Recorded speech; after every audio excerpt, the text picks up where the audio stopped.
Isang lalaki ang nawalan ng alaala dahil sa operasyon at pagkatapos ay naging ibang tao na hinayaan ang sarili niyang lumipad. Una, nagkamali siyang kilalanin ang kanyang doktor bilang kanyang unang pag-ibig na dahilan para mapuno ang isip ni Joe Hyon ng mga salitang, ang aking unang pag-ibig. Inakala pa niya na nagkaproblema sa operasyon. Hi, hello, ang aking unang pag-ibig. Sinabi niya na siya ang kanyang unang pag-ibig, siguro ay nagkamali lang siya ng dinig. Hi, hello, ang aking unang pag-ibig. Ang batang lalaki ay isang likas na henyo mula pa pagkabata at upang protektahan ang kanyang nakababatang kapatid mula sa isang lumilipad na raketa, tumalon siya at binali ang kanyang pulso. Kahit na nanalo siya sa World Championship sa laban na iyon, natapos din ang kanyang karera doon. Mula noon, sunod-sunod na kamalasan ang dumating para sanayin siya. Bago iyon, inimbitahan ng kanyang mga magulang ang isang sikat na tennis coach sa Australia para sa kanya at ipinadala ang lahat ng kanilang retirement money bilang deposito. Ngayon, hindi na nila kayang bayaran ang malaking medikal na gastos ni Ligon. Kaya naman, dinala nila si Ligon sa bahay ng kanyang lola sa probinsya. Ang isang dahilan ay upang makakuha siya ng benepisyo mula sa medical insurance sa loob ng bansa.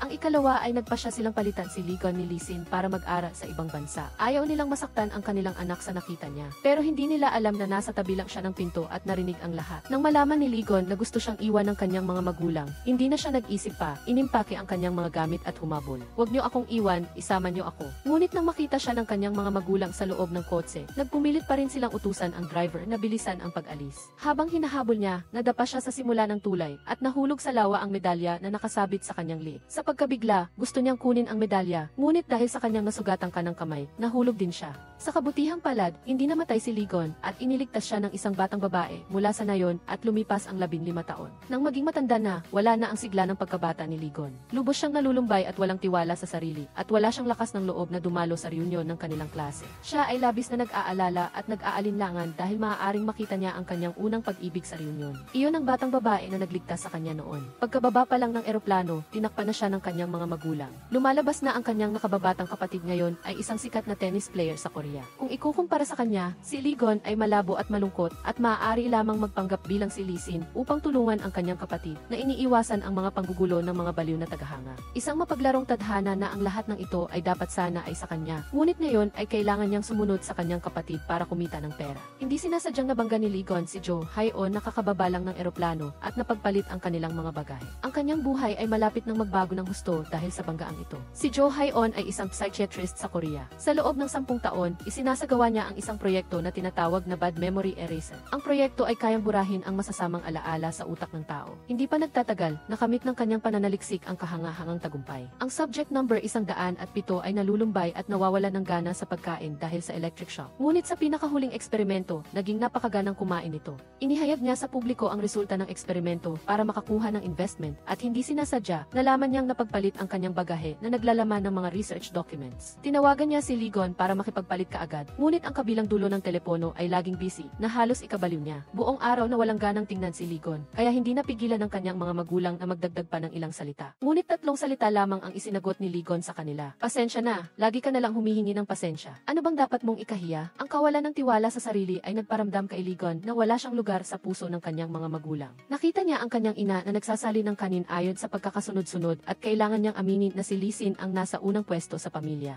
Ang susunod ay ang queen at pangatlo ay si tatay. At siya, ang dating maluwalhating panganay na anak, ay isa na lamang tagapagtapos. Sa hindi inaasahang pagkakataon, isang mangkok ang inilagay sa harap niya. Nasabi lang niya na hindi siya mahilig sa nilagang karne sa sabaw. Maingat na inabot ng kanyang ina ang ginutay-gutay na manok sa kanya. Habang nangarap si Ligon na mayroon pa rin siyang lugar sa puso ng kanyang mga magulang, ginising siya ng isang pangungusap mula sa kanyang ina. Para yan sa aso, Ligon. Napagtanto niya na mas mababa pa ang kanyang katayuan kaysa sa isang aso. Sa kanyang sarili, hindi pumayag si Ligon at nagpa siya na makipag-agawan sa aso. Lumapit siya at sinabi na iba ang lahi ng mga magulang nito. At siya ay isa lamang inaming aso na pinulot. Pagkatapos, sinamahan ni Ligon si Lisin sa management company para pag-usapan ang pagpapabago ng kontrata. Doon, nakilala sila ng tennis player na si Cha Sion na dating tagahanga ni Ligon. Akala niya, isang atleta si Ligon sa kumpanya. At dahil sa pride, hindi agad ito pinabulaanan ni Ligon. Pagkatapos, dumating ang direktor na si Junman. Nakakahiya na hindi man lang siya tinapunan ng tingin ni Junman, bagkus ay mainit na tinanggap at inasikaso si Cha Sion na sikat ngayon. ang sitwasyon ay naging napakailang.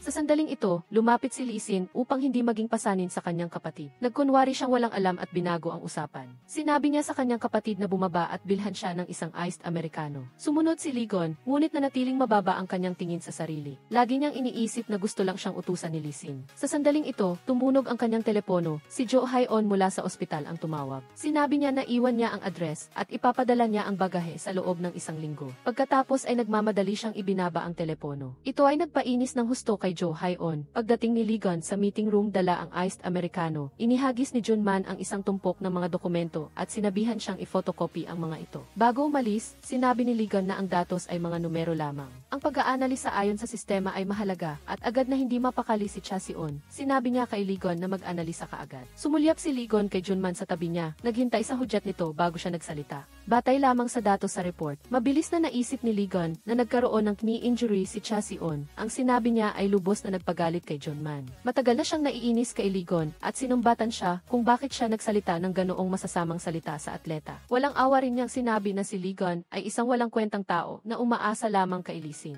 Nang malaman ni Cha Si-on ang katotohanan, nagbago agad ang kanyang ugali. Nako, akala ko ay henyo ka sa tennis, pero lumalabas na isa ka lang walang silbing tao. Bigla na lang sumakit ang ulo ni Ligon at agad na lumitaw ang epekto ng after effects. Hinawakan niya ang kanyang braso na masakit at mabilis na lumabas sa gusali. Sa kabilang banda, si Jo Hae-on ay balisa. Walang tigil siyang nag-iwan ng mga mensahe para kay Ligon at ang kanyang galit na tono sa simula ay unti-unting naging pakiusap. Gusto lang niyang sagutin ni Ligon ang kanyang mga mensahe. Sa sandaling ito, nakatanggap siya ng tawag mula sa isang nurse na nagsasabing may pasyente sa ospital na masakit ang pulso. Ito ay ikinagulat ni Jo Hae-on dahil dapat siyang pumunta sa neurology o orthopedics department. Pagkatapos ay nalaman niya na ang pasyente ay pasyente ni Professor Han, ngunit dahil wala siya, humingi sila ng tulong sa kanya. Sa madaling sabi, napagpasyahan ni Jo Hae-on na ang pananakit ng kamay ni Ligon ay dahil sa psychological issues. Marahil ito ay isang peking sakit na dulot ng after effects. Nang walang tigil na humingi si Ligon ng pain reliever, direkta niyang kinurot ang palad ni Ligon. Ang sakit ay nagpasigaw kay Ligon at tinanong kung ano ang ginagawa niya. Ngunit bigla niyang nakalimutan ang sakit sa kanyang kanang braso. Sinabi ni Jo Hae-on na hindi siya interesado sa kung ano ang pinagdaanan niya, ngunit kung gusto niyang gumaling ang kanyang masasamang alaala, marahil ay maaari itong burahin ng magagandang alaala. Halimbawa, maging matapang na hanapin ang una niyang pag-ibig na gusto niyang makita. Ngunit nagtanong si Ligon, paano kung ang mga magagandang alaala ay maging masasamang alaala? Mananagot ka ba? Ang tanong na ito ay nagpatahimik kay Jo Hae-on. Kasabay nito, lalo siyang naging interesado sa lalaking ito. At nang masuri niya ng mabuti, aba, ang lalaking ito pala ang lalaking hinahanap niya. Nagmamadali siyang lumabas, ngunit hindi niya nakita ang lalaki. Kaya nagpadala siya ng mensaheng humihingi ng tawad tungkol sa nangyari sa ospital. Sinabi niya na kahit hindi niya malutas ang sakit niya, kung kailangan ni Ligon ng kausap, maaari siyang lapitan anumang oras. Pagkatapos marinig ang mensahe, sinabi ni Ligon na pupunta siya sa ospital kinabukasan dala ang bagahe. Kinabukasan, natagpuan ni Lee Sin ang isang imbitasyon para sa kanyang kapatid sa kanyang bulsa. Nang makita niya ito, isang imbitasyon para sa reunion ng klase. Kaya biro niyang sinabi na nainggit siya sa kanyang kapatid. Sa huli, palagi siyang nakatira sa Australia at wala siyang mga kaklase sa Korea. Pagkatapos ay tinanong niya ang kanyang kapatid kung gusto niya siyang samahan upang hindi mapahiya. Pero sa halip, ang ginawa niyang ito ay nagdulot ng higit na kawalan ng tiwala sa sarili at kalungkutan kay Ligon. Kung gayon, hindi na nagsalita pa si Lee Sin. Pumasok siya sa ospital, pumunta sa opisina ni Professor Han at gusto niyang magreseta ang profesor ng gamot para sa kanya gaya ng dati at sinabihan niya na huwag itong sasabihin sa kanyang coach. Habang nag-uusap sila, hindi sinasadyang natumba ni Professor Han ang tasa ng tsaa at nakita ni Lee Sin ang mga dokumento ng proyekto na tinatawag na bad memory eraser. Nagtaka siya kung talagang matutulungan ba nito ang mga tao na makalimutan ang masasamang alaala. Ipinaliwanag ng profesor, sa halip na sabihing nakakalimutan, mas angkop na sabihing niloloko. Maaari nitong itago ang masasamang alaala. Nag-isip si Lee Sin tungkol dito at may naisip siyang ideya.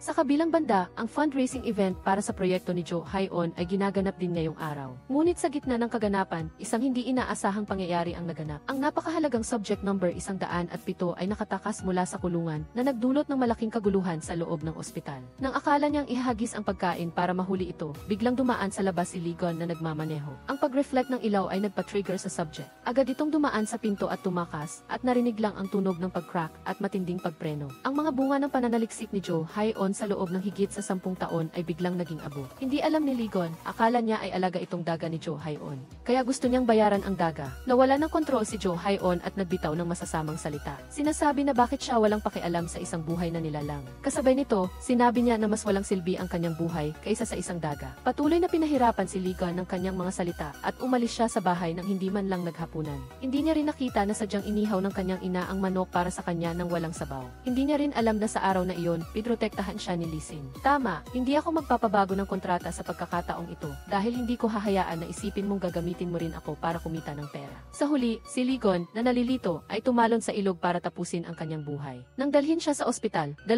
beses nang tumigil ang tibok ng puso niya. Alam ng kanyang pamilya na kahit malampasan ni Ligon ang pagsubok na ito, hindi pa rin magbabago ang kanyang kinabukasan. Kaya, pumayag silang maging bagong subject si Ligon sa eksperimento ni Jo Haon. Siyempre, masayang tinanggap ito ni Jo Haon. Ang investment na akala niya ay nawala na, ay naging isang kahangahangang tagumpay. Sa huli, hindi maikukumpara ang eksperimento sa hayop sa eksperimento sa tao. Pagkatapos ng operasyon, ang lahat ng masasamang alaala sa isip ni Ligon ay nawala. Ngunit ang imahe ng batang babae na nagligtas sa kanya ay lalo pang tumimo sa kanyang isipan. Nang muli siyang magising, tinanong siya ni Jo Haon kung naaalala niya kung sino siya. Hindi inaasahang niyakap ni Ligon si Jo Haon. Naalala mo ba kung sino ako? Naaalala mo ba ako? Ang dating kawalan ng tiwala sa sarili ay ganap na nawala. Ang unang sinabi ni Ligon ay nagpa-shock kay Jo Haon. Hay, ang aking unang pag-ibig. Ang doktor ay nabaliw at pagkatapos ay ang pamilya. Tinanong ng kanyang ina kung naaalala pa ba niya kung sino sila. Ang sinabi ni Ligon ay nagulat sa kanyang mga magulang. Mga iskultor kayo, di ba? Ang mga magulang na nagsilang ng isang gwapong lalaki tulad ng isang rebulto na tulad ko, hindi ba kayo mga iskultor? Tinanong muli ng kanyang ina kung naaalala niya ang kanyang mga sugat. Sinuri ni Ligon ang kanyang katawan at sinabi ng mayabang, tingnan mo ang mga mahabang binti na ito, lahat ay maayos. Bigla, sumigaw si Ligon na nagpa-shock sa buong pamilya. Akala nila ay may nangyaring malaki. Ngunit nag-aalala lang pala si Ligon na masira ang kanyang gwapong mukha. Sa kabilang banda, gusto ni Jo Haon na hanapin ang impormasyon tungkol sa unang pag-ibig ni Ligon sa mga consultation record upang maunawaan kung bakit siya ang unang pag-ibig ni Ligon. Ngunit wala siyang nakitang kapaki-pakinabang na impormasyon na lubos na ikinabigo niya. Ito ba ay isang side effect ng operasyon? Nais niya sanang kaagad na kumpirmahin kay Ligon. Ngunit ang kanyang pamilya ay nasa loob ng kwarto ng pasyente. Kung nagkaproblema talaga ang operasyon, delikado. Kaya, nagpa siya si Jo Haon na manahimik hanggang sa malaman ang katotohanan. Sa hindi inaasahang pagkakataon, habang naglalakad siya, hinila siya papasok sa isang maliit na kwarto. Parang isang peacock na nagpapakita ng kanyang buntot. Tinuro ni Ligon si Jo Haon at tinanong kung palihim siyang pumunta para hanapin siya. Gusto mo ba ako? Ito ay nagulat kay Jo Haon sa tabi niya. Nagmadali siyang ipinaliwanag na doktor at pasyente lang sila at hindi siya ang una niyang pag-ibig. Hindi tinanggap ni Ligon ang pagtanggi na ito at puno ng tiwala na walang sinuman ang makakalimutan ang kanyang gwapo at madaling tandaan na mukha. Nang maramdaman ni Ligon na mahirap paniwalaan ang lahat ng ito, narinig niya ang malandi na boses ng isang babae sa labas. Nagpaut ang babae at sinabi sa lalaki sa kabilang dulo ng telepono na i-message siya mamaya. Nang tanungin kung labi ba iyon, nahihiya niyang sinabi na hindi, kundi sa ibaba pa. Ito ay nagpaisip ng mali siya kay Ligon. Pervert, ano bang iniisip mo? Sabi ko binti, lumalabas na binti pala. Ang biglaang tunog ay nagulat kay Minjung. Pinihit niya ang door knob ngunit hindi mabuksan ang pinto. Sinabi ni Jo Haon sa loob ng kwarto kay Ligon na bitawan ang kanyang kamay. Sinabi ni Ligon na sila ay lalaki at babae, nasa iisang masikip at saradong espasyo. Hindi ka ba natatakot na baka may magkamali ng pag-iisip? Bulong na sumagot si Jo Haon. Doktor at pasyente lang sila, naghahanap ng tahimik na lugar para mag-usap. Takot akong makita yon.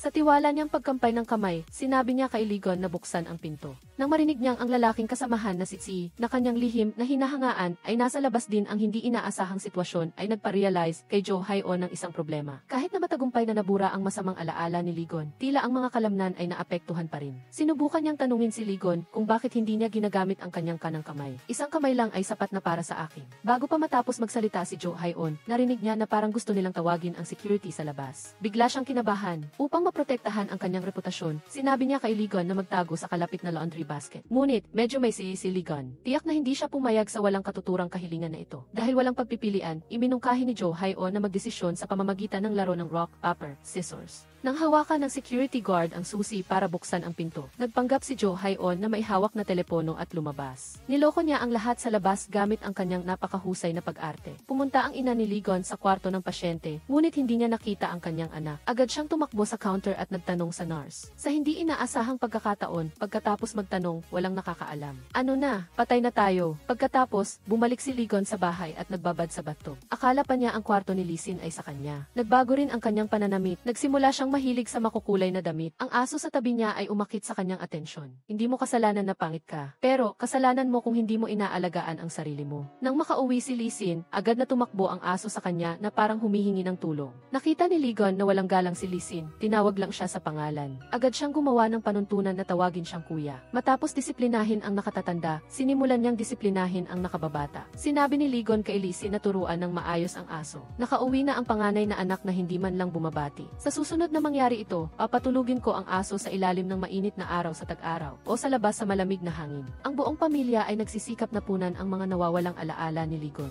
Ang kanyang ina ay nagpatuloy sa pag-arte, habang ang kanyang ama ay nagsabi sa tabi, ang mga babaeng humahabol sa iyo ay nakapila. Ngunit nang buksan niya ang bagahe, hindi niya alam kung ano ang gagawin. Ang bagahe ng kanilang anak ay puno ng gamit ng babae. Hindi lang mga babae, pati mga lalaki ay gusto ka rin. Nang marinig ito, nagsimulang maging narcissistic si Ligon. Sinabi niya na tulad ng inaasahan ko. Sinabi niya rin na dapat ay masaya ang kanyang mga magulang dahil nagkaroon sila ng isang anak na maipagmamalaki tulad niya. Matapos magsalita, bumaba siya sa parking lot. Akala niya ang sports car ni Lee Sin ay sa kanya. Nagmaneho siya papunta sa ospital para kumuha ng gamot nang hindi man lang tumitingin sa likod. Saan ba talaga nagkamali sa simula? Sa kabilang banda, sinabi ni Jo Hae-on sa propesor ang tungkol sa pagkalito ng alaala ni Ligon. Nagpasya siyang maging tapat kay Ligon at itigil ang eksperimento. Ngunit tinutulan ito ni Professor Han. Ang isa ay dahil sa mahirap na pag-apruba ng ethics committee para sa eksperimentong ito. Ang ikalawa ay dahil si Ligon ay isang batang nagdusa na nasaksihan niya na lumaki. Ngayon ay sa wakas ay nakatakas na siya sa kanyang nakaraan at nagsisimula muli. Nais niyang manahimik muna si Jo Hae-on at mag-isip ng paraan para malaman ang dahilan ng pagkakamali. Si Jo Hae-on ay nakikipag-usap sa kanyang ina sa telepono sa kanyang opisina. Sinabi ng kanyang ina na sana ay hindi niya ikalat ang kanyang mga damit na panloob sa buong kwarto tulad ng ginagawa niya sa bahay. Nagmadali si Jo Hae-on na ayusin ang kanyang mga gamit nang ibunyag ang katotohanan.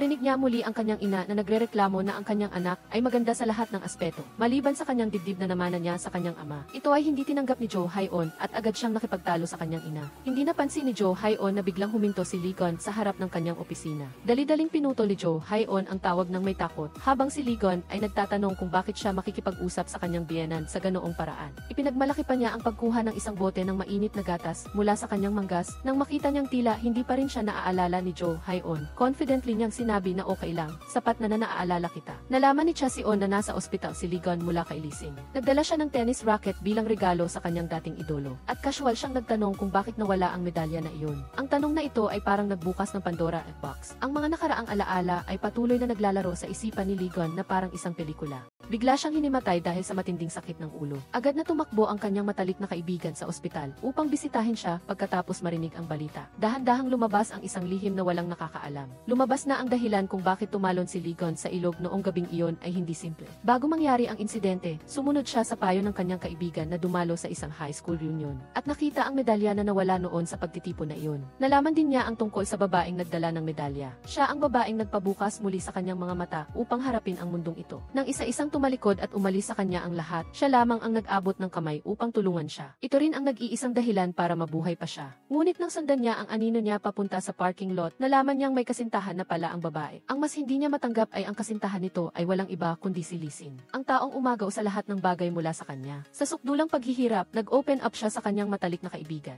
Hindi rin inaasahan ni Jo Hae-on na magiging napakalupit ng tadhana kay Ligon. Kasabay nito, napagtanto niya na ang alaala ni Ligon tungkol sa kanyang unang pag-ibig ay naging masamang alaala. Dahil dito, nang i-recreate ang alaala, itinuring niya siya bilang kanyang unang pag-ibig. Pagkatapos ay binisita ni Jo Hae-on si Ligon sa ospital. Naintindihan niya ang isa pang bahagi ng kwentong ito mula sa kwento ng ina niya. Nalaman na noong gabi ng insidente, nagpadala ang lola niya ng paborito ni Ligon na river crab. Ngunit agad na naisip ng kanyang ina si Lee Sin. Dahil dito, labis na nalungkot at nagdamdam si Ligon. Agad niyang inagaw ang crab mula sa plato ni Lee Sin. Maliwanag na hindi natuwa ang ina niya, ngunit wala itong sinabing anuman. Sa di inaasahang pagkakataon, inagaw ulit ni Ligon ang pangalawang crab. Dahil dito, hindi na nakapagpigil ang ina niya at nagalit. Sinigawan niya si Ligon na kung gusto niyang maging ganoon kaklaro ang lahat, ang kanin sa plato, ang kubyertos na hawak niya, ang upuan sa likod niya, at maging ang sahig na kinatatayuan niya ay lahat kinita ni Lee Sin. Talagang hindi maintindihan kung ano ang espesyal sa aligi ng crab na ipinadala ng lola, maging ang tatay niya ay sumang-ayon dito. Sa mga panahong ito, kailangang mag-diet ang kapatid mo kaya wala siyang disenteng kain. Bakit biglang nagkaganyan ka? Biglang sumiklab ang family feud sa sandaling iyon. Kung wala ang kapatid mo, wala ka ring trabaho. Anak mo rin ako, hindi ako masamang bata. Ang mga masasakit na salita ay naging dahilan para tuluyang sumabog si Ligon. Tumayo siya mula sa kanyang upuan, kahit Kahit sa isang bagay lang, maging patas ka sa amin ng kapatid ko. Alam mo ba kung ano ang laging nasa bulsa ko buong taon? Payong iyon, dahil kahit umulan, walang magbibigay sa akin ng payong.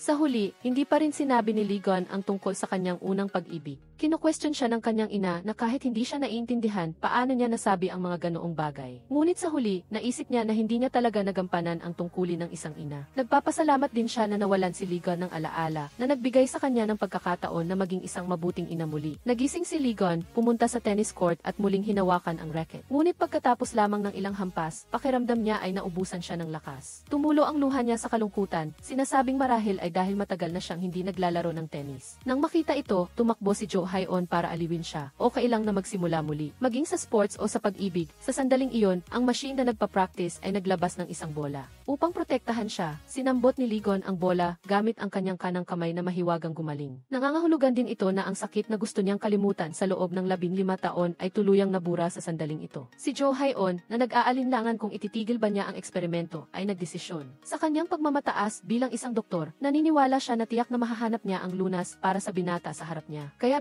sinubukan niyang umamin na siya ang unang pag-ibig na hinahanap niya. Ngunit hindi niya alam na ang pagmamataas na ito ay magdudulot ng malaking problema. Mula nang akalain ni Ligon na natagpuan na niya ang kanyang unang pag-ibig 15 taon na ang nakakaraan, sunod-sunod siyang gumawa ng mga kakaibang bagay.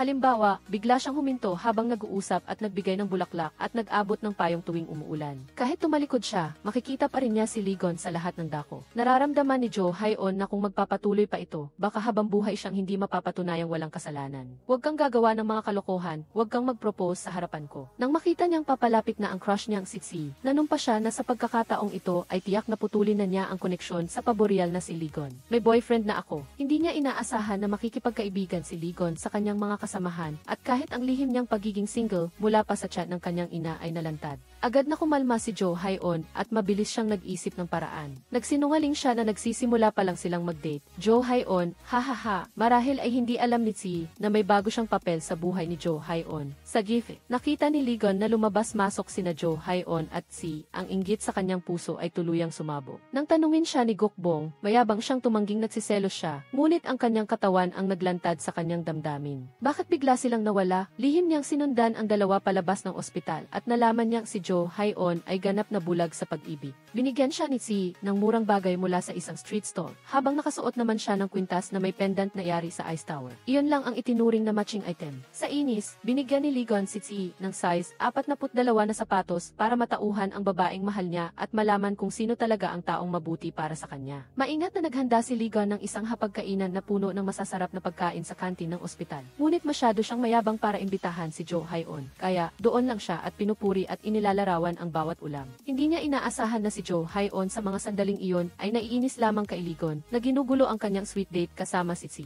Bilang resulta, paglipat ng anggulo ng kamera, nawala na si Tsi at dinala ang lahat ng kagamitan at umupo sa mesa ni Ligon na parang hindi siya tagalabas. Hahaha, talagang kailangan ng magic para matalo ang magic. Galit na lihim na inalis ni Ligon ang lahat ng pagkain sa harap ni Tsi. Pagkatapos niyang gumaling, nagpa siya siyang bumisita sa kumpanya. Pagpasok niya, malakas siyang sumigaw, "Pamilya, nandito na ako." Ngunit walang sinuman sa loob ang nagbigay pansin sa kanya. Buong kumpiyansa pa ring pumasok si Ligon sa meeting room na hindi pinansin ang kakaibang tingin ng lahat. Naglagay pa siya ng prutas at pastry sa meeting table. Si Junman, na nagplano na supilin siya, ay inilagay ang kanyang paa sa mesa. Hindi inaasahan ni Junman na si Ligon ay ganap na nagbago. Habang tinitingnan ang tali ng sapatos ni Junman, sinabi niya sa lahat na mag-enjoy lang sila na nagpatigil kay Junman sa kanyang walang galang na saloobin. Tinanong niya kung nabagok ba ang ulo ni Ligon at nawalan siya ng utak. Kaya sinabi ni Ligon ang tungkol sa kanyang amnesia. Sinabi niya rin kay Junman na huwag mag-alala, ang kanyang mahusay na kakayahan sa trabaho ay nananatili pa rin. Pagkatapos, tumingin siya sa kanyang relo at sinabi sa lahat na magtrabaho ng mabuti at nagpaalam siya upang mauna. Agad na nagalit si Junman, "Gusto mo bang bayaran ka kahit walang ginagawa?" Kaya ginamit niya ang dahilan na susubukan niya ang kakayahan ni Ligon at hiniling niya sa kanya na maghanap ng paraan upang makuha ang bagong sikat na boksingero. Pumirma si Chasion ng kontrata sa kumpanya. Bumalik si Ligon sa ospital at hinanap ang nurse. Nang magtanong siya tungkol sa kanyang karibal, may nalaman siyang nakakatuwang bagay. Lumabas na ang kwintas na may hugis tower na pinahahalagahan ni Jo Hae-on na parang isang kayamanan. Halos lahat sa ospital na ito ay may isa. Bagaman lahat ito ay regalo ni Tsi mula sa kanyang business trip, hindi niya ito ibinigay sa lahat ng sabay-sabay. Sa halip, naghihintay siya ng kaarawan ng bawat isa upang ibigay ito, na sinasabing ito ay isang espesyal na regalo na inihanda para sa kanila. Sa gabi, nalaman ni Ligon na si Tsi, na mayroon ng kasintahan, ay nakikipag-ugnayan pa rin sa ibang babae. Ito ay ikinainis niya ng husto. Pumunta siya sa consultation room at nakita niya si Jo Hae-on na natutulog, tumatango-tango ang kanyang ulo. Nang malapit na itong tumama sa mesa, sinalo siya ni Ligon. Tahimik na pinagmasdan ni Ligon ang magandang mukha ng babaeng nasa isip niya, at sa sobrang paghanga, hindi niya napigilan na lumapit. Sa mahalagang sandaling iyon, nanaig ang kanyang rasyonalidad sa kanyang impulsiveness. Nakita niya ang mga dokumento sa mesa at nagtatakang tinanong kung ano ang ibig sabihin ng pagbura ng alaala. Sa kabutihang palad, nagising si Jo Hae-on sa tamang oras at nagulat silang dalawa nang magkatitigan sila. Pagkatapos ng pagtatanong, nalaman ni Jo Hae-on na hindi pa tinitingnan ni Ligon ang nilalaman, kaya nakahinga siya ng maluwag. Sa sandaling ito, iminungkahi ni Ligon na magkasama silang kumain ng late night snack. Nang makita niyang tutol si Jo Hae-on, iginiit niya ang pangako na binitawan niya noon. Nalaman na noong araw na natrap sila sa maliit na silid, naglaro sila ng bato-bato pick para malaman kung sino ang magtatago sa laundry basket. Talo si Jo Hae-on, ginamit ni Ligon ang pagkakataong ito upang matalinong ituro na walang paningin si Jo Hae-on sa mga lalaki. Ngunit inisip niya na parang gusto lang ni Ligon na maging panalo. Pagkatapos, kinuha niya ang kanyang telepono at ipinakita kay Ligon na si Tsi ay nag-text sa kanya ng 12 beses sa isang araw. Hindi inaasahan na hindi pa rin sumusuko si Ligon. Kinuha niya ang salamin ni Jo Hae-on na may singaw at sinabing, "Hindi magtatagal, gagawin ko rin ganyan ang iyong mga mata." Kinaumagahan, nagising si Jo Hae-on sa bahay at biglang may nakita siyang umuusli sa tabi ng kama. Nang alisin niya ang kumot, nagulat siya. Isang estrangherong babae ang nakahiga sa tabi niya. Pagkatapos magtanong, nalaman ni Jo Hae-on na siya ang anak ng matalik na kaibigan ng kanyang ina. Pansamantala siyang titira sa kanilang bahay sa loob ng isang buwan. Hindi inaasahan ni Jo Hae-on na napakagaling ni Saayan sa pakikipagkaibigan. Sa loob lamang ng isang araw, nakuha niya ang loob ng buong pamilya ni Jo Hae-on at naging paborito pa ng buong lugar. Pagbalik ni Jo Hae-on sa ospital, napansin niyang wala ang keychain na bigay ni Tsi. Sinubukan niyang alalahanin at bigla niyang naalala ang hindi inaasahang insidente nang makita niya si Lee Sin kahapon. Para saluhin ang mga lumipad na tennis ball, humiga siya sa gitna ng daan. Marahil ay nawala niya ito sa mismong sandaling iyon. Ngunit hindi niya alam na ang keychain ay siya mismo ang nagtapon sa bag ni Lee Sin. Sa sandaling ito, naghahanap pa rin siya sa buong lugar kung saan naganap ang insidente. Sa wakas, napansin niya ang isang kanal at nalaman niyang masyadong mababa ito at hindi niya maabot. Nagpa siya siyang buksan ang takip ng kanal, ngunit kahit anong gawin niya ay hindi niya ito maigagalaw. Sa sandaling ito, lumapit si Ligon sa tabi niya. Tinanong ni Jo Hae-on kung nakita ba niya ang keychain na hugis tower. Hindi inaasahan na tuwang-tuwa si Ligon at sinabing masyadong mura ang bagay na iyon. At pinayuhan niya si Jo Hae-on na huwag na itong hanapin, bibili na lang siya ng eksaktong kapareho para sa kanya. Ngunit sinagot siya ni Jo Hae-on, ang halaga ng isang bagay ay hindi nakasalalay sa kung gaano ito kamahal o kamura, kundi sa taong nagbigay nito. Sa gabi, si Tsi ay nililigawan si Minjung sa loob ng kotse, at sinabi sa kanya na huwag mag-alala. Hanggang gabi hihilingin niya ito kay Jo Hae-on, tiyak na tutulungan siya nito na tapusin ang gawain ni Minjung. Bilang kapalit, gusto niyang halikan siya ni Minjung. Si Ligon, na nasa kotse sa tabi nila, ay narinig ang kanilang pag-uusap. Sa galit, agad niyang binuksan ang wiper, sadyang binasa ang kotse ni Tsi sa daan pa uwi. Nakita niya na hinahanap pa rin ni Jo Hae-on ang keychain na iyon. Napansin niya na suot niya lamang ay manipis na damit, kaya kumuha siya ng eksaktong kapareho mula sa kung saan.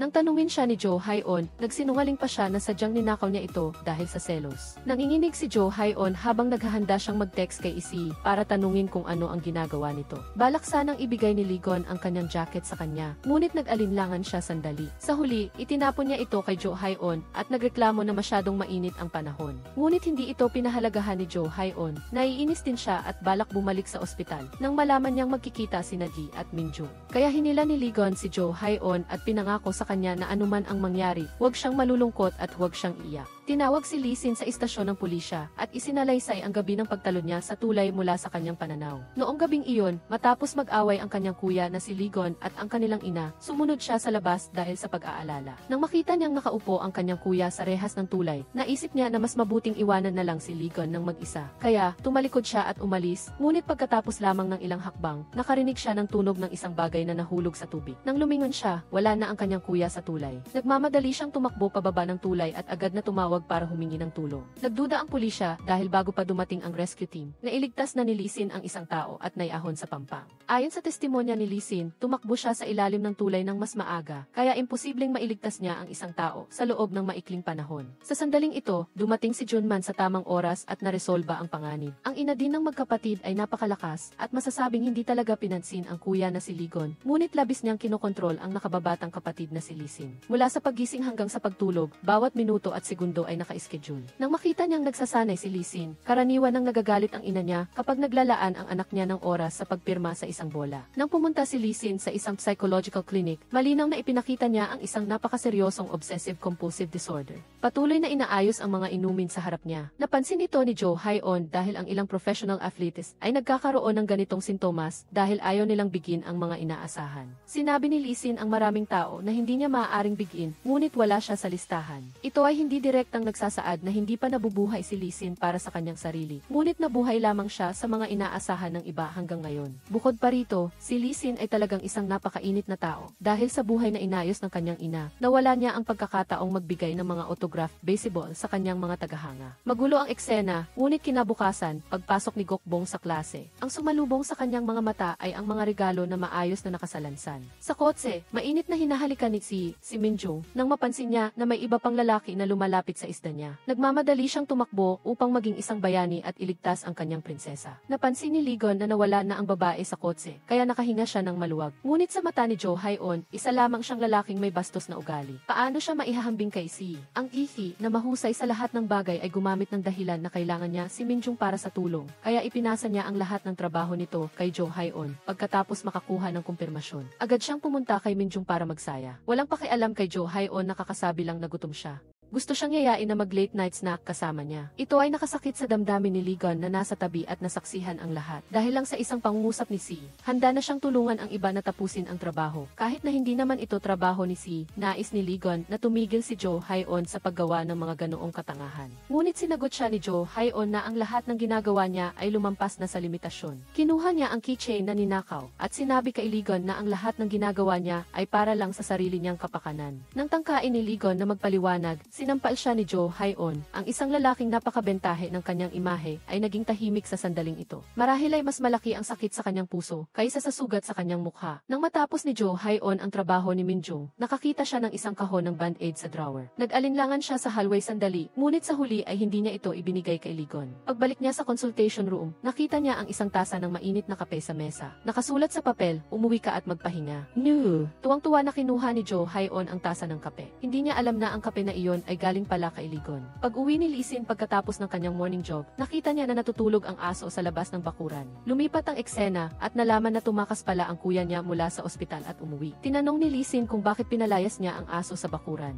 Sinagot lang siya ni Ligon, tahol ng tahol sa akin. Hahaha, sigurado ka bang hindi mo lang inilalabas ang galit mo sa aso? Pagkatapos, tumayo si Ligon ng mayabang, kaya nagmadaling tinakpan ni Lee Sin ang mga mata ng aso. Paglabas niya sa banyo, nagsimulang magpakawala si Ligon. Nagsuot siya ng damit ng kanyang kapatid at ginamit ang credit card nito. Nagmaneho pa nga siya ng mamahaling kotse ni Lee Sin para magpasyal si Gokbong. Nagpakita si Gokbong ng pagsamba at pananabik. Bilang resulta, pumili si Ligon ng isang klasikong kotse na may nakakabaliw na kumpiyansa. Maging ang traffic police sa daan ay kinailangang magtanong. Sobrang nahiya si Gokbong na gusto na lang niyang magtago sa lupa. Sa kabilang banda, patuloy na tinatawagan ni Saayan si Lee Sin, ngunit hindi niya ito makontak. Galit siyang patuloy na pinindot ang larawan ni Lee Sin sa lata ng beer. Bilang resulta, nang buksan niya ang VG, nalaman niyang mailaro pala si Lee Sin. Sa locker room, hiniling ni Junman kay Lee Sin na isuot ang sneakers na ibinigay ng sponsor. Tatanggihan sana ni Lee Sin dahil ang mga bagong sapatos ay madaling magdulot ng paltos. Ngunit hindi niya inaasahan na gagamitin ni Junman ang kwento ng kanyang kuya bilang pananakot. Pagkaalis ni Junman sa locker room, nakita niya si Ligon. Sinabi niya kay Ligon na magmadali at pirmahan ang kontrata kay Cha Si-on. Sinabi ni Ligon na maliit na bagay lang iyon at ayon sa impormasyon na ibinigay ng kanyang mga magulang, siya ang dating nangungunang manager bago siya magka-amnesia. Kaya, si Ligon na puno ng kumpiyansa ay pumunta upang hanapin si Cha Si-on. Akala niya kaya niyang kumbinsihin ang kabilang panig sa pamamagitan lang ng ilang salita. Ngunit sa huli, natuklasan niya na kahit nag-isip siya ng matagal, ay hindi pa rin siya makabuo ng isang kumpletong pangungusap. Buti na lang at fan niya si Cha Si-on. Hiniling niya kay Ligon na maging mag-team sila at labanan ang coach. Kung mananalo lang sila ng isang set, papayag siyang pumirma sa kontrata. Walang pag-aalinlangang tinanggap ito ni Ligon. Nang nagsimula na ang laro, ipinamalas ni Ligon ang kanyang husay. Sa kanyang posisyon pa lang, alam na agad na isa siyang master. Ngunit ang resulta ay tinamaan niya sa batok si Cha Si-on. Sinundan ito ng pangalawang tira. Ang pangatlong tira ay nagpaalit-it kay Cha Si-on at itinapon niya ang racket habang nagmumura. Naglalaro ka ba o pinapatay mo ako? Sa kabilang banda, ang laro ni Lee Sin ay nasa rurok na. Gumawa siya ng mataas na antas na tira at nanalo sa China. Nakatanggap siya ng palakpak kapayapaan mula sa lahat ng naroroon. Si Ligon naman, hindi na niya alam kung ilang round na ang nalalaro niya. Sa wakas ay nasalo niya ang isang bola. Nakadapa siya sa sahig na mailabis na kasiyahan. Natuklasan niyang may galos na hanggang plasma ang kanyang palad. Ang nakangiting mukha sa poster ay labis na nakakainis. Kaya kinuha niya ang kanyang panulat at nagsimulang gumuhit dito. Sa paglingon niya, natuklasan niyang may isang tao sa tabi niya. Hindi inaasahang gusto lang pala ni Ligon na manatili siyang nakatayo at kinuha niya ang salamin ng kalaban para maging salamin niya. Kahit pawisan, perpekto pa rin siya. Sa oras na ito, lumabas ang mga staff. Tinanong ni Saian si Lee Sin kung nasa court pa ba siya. Ngunit nakita nila ang mga poster na iginuhit niya. Sa kabilang banda, ang sakong ni Lee Sin ay nagasgas at napunit ng kanyang bagong sapatos. Natatakot na malaman ng kanyang ina, mabilis siyang binawi ang kanyang paa. Nang dumating si Jason, wala siyang sinabing maganda. Sinisisi niya lang ang kanyang anak dahil sa pagbagal ng kanyang bilis sa laro. Lahat ng ito ay dahil sa hindi siya nakatuon sa pagsasanay kamakailan. Tamang-tama, narinig ni So-haeon ang pag-uusap ng mag-ina. Sa pagkakataong ito, pumunta siya rito na ang orihinal na layunin ay hulihin si Ligon na palihim na tumakas mula sa ospital. Ngunit sinabi ni Junman sa kanya na umuwi na si Ligon.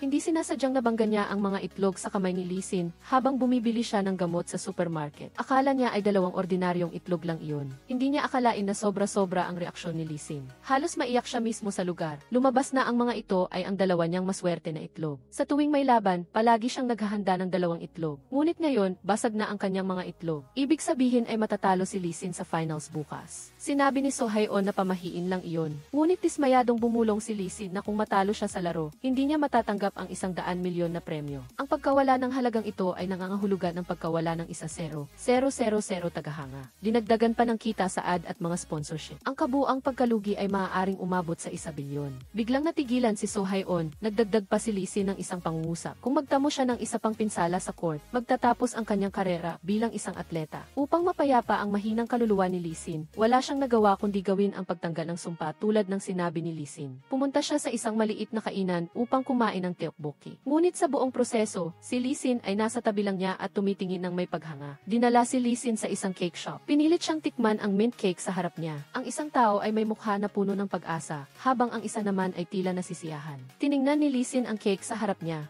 Sinabi niya na kapag hindi na niya kailangang kontrolin ang kanyang kinakain, tiyak na susubukan niya ang lahat ng mga pagkain ito. Doon lang napagtanto ni So-haeon na dinala siya ni Lee Sin upang tikman ang mga pagkain ito dahil hindi pa niya ito natitikman. Kaya sinubukan niyang kumbinsihin si Lee Sin na mamuhay para sa kanyang sarili. Sa sandaling iyon, tumunog ang alarm sa relo ni Lee Sin. Iyon ang oras ng pagsasanay na inihanda ng kanyang ina. Wala siyang magawa kundi magpaalam at kunan siya ng taxi. Sinabi ni So-haeon na kaya niya itong gawin ng mag-isa. Kasabay nito, labis siyang nagpasalamat kay Lee Sin sa paglibre sa kanya ngayon. Sinabi niya rin na kahit hindi siya gaanong nakakaintindi sa mga laro, nanood siya ng laro ni Lee Sin na tulala. Pagkatapos ng ilang papuri, sumakay siya sa taxi at umalis. Ako lang ang pinuri, ang sakit pakinggan. Gusto lang niyang makarinig ng papuri, ngunit narinig niya ito mula sa bibig ng isang estranghero. Tumakbo si Lee Sin ng napakabilis upang ihatid si So-haeon pabalik, ngunit tumanggi siyang sumakay sa sasakyan dahil kailangan niyang sundin ang oras ng kanyang pagsasanay. Dahil dito, hindi mapakali si So-haeon sa loob ng sasakyan. Kaya, hiniling niya sa driver na bagalan ang takbo, habang pinaalalahanan si Lee Sin na mag-ingat sa kanyang mga paa. Nang makarating ang sasakyan sa ospital, hindi rin bumaba si So-haeon. Nang makita niya si Lee Sin na dahan-dahang tumatakbo, sinabihan niya ang driver na bayaran ang pamasahe. Napansin ni So-haeon ang isang mansa sa mukha ng kabilang panig, ngunit itinuro niya ito ng matagal nang hindi mahanap ang tamang posisyon.